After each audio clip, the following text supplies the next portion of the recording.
How do you connect with your audience when you are speaking online?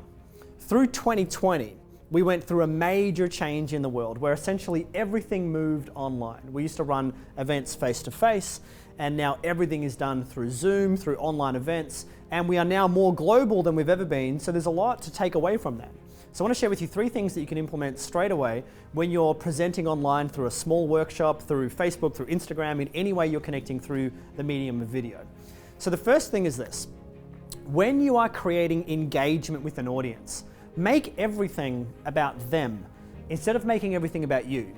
One of the mistakes that a lot of people make is they let their ego get the better of them, and they tell their own story all the time, and they talk about themselves, and they say, well, this is what I think. I don't know if you've ever been to an event where it starts off with a good 5-10 minute show reel of the individual and all the things that they've done and where they're heading and why they're great. I want to share with you a code that every audience member has. And this might seem a little bit kind of judgmental and a little bit intense, but it's true.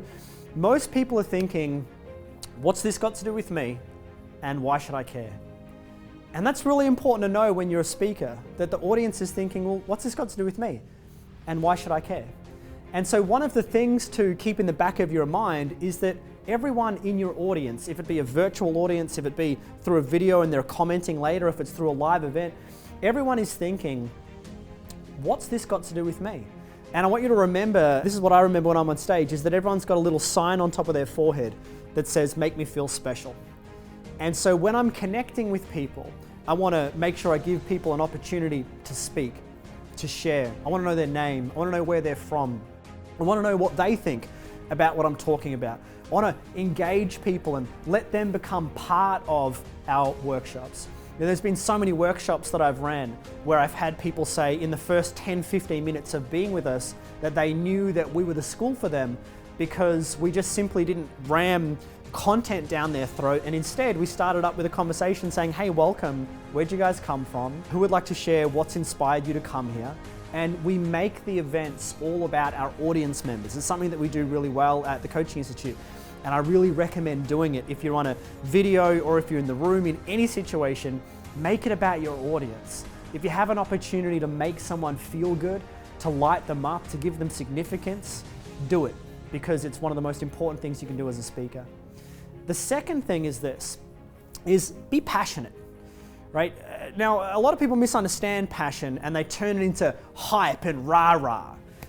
Not many people are actually into that, and it's not really sustainable. If the whole time I was doing a video saying, hey guys, welcome, it's Malavars and this is what we're talking about, that's not what I mean by passion. I'll give you a contrast though. I also don't mean doing a video like this. Hi everyone, I want to share with you the 3 major tips that are going to make people fall in love with you. It's kind of like I'm showing that I'm not really into it, I'm about to fall asleep. So as a speaker, you want to find your little passion zone, right? Everyone's different. You want to find what passion is for you. Now, one of the myths about speaking is that you have to be really excited or you have to be overly loud. They're incorrect. You can be softly spoken but still be passionate. Passion is one of the most important things to bring as a speaker. Because if you're not into it, why would your audience member be into it? You've got to lead. Whatever energy you bring as a speaker, your audience is going to be about 10 to 20% less than you. That's generally how it works. The third thing is to bring warmth in your tonality. There's been a lot of research done on how we all respond to warmth, especially children automatically respond in a calming way when the tonality sounds warm and calm. Now, some people don't have access to warmth, and instead their tone is kind of shrill and loud and kind of pointy, and if I speak like this, it's kind of a little bit more stressful. And so it doesn't have to be the other side where everything is very soft all the time. But you want to play with your tonality to find something that's passionate, where you have access to warmth. How we communicate is broken down to words, body language, and tonality.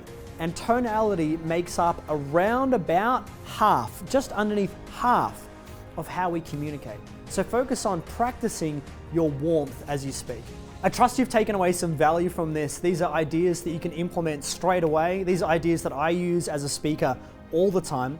And if you loved it and you want to find out more, I'd love to invite you along to a live broadcast that we're running. It's all about how to break through fears about becoming a public speaker.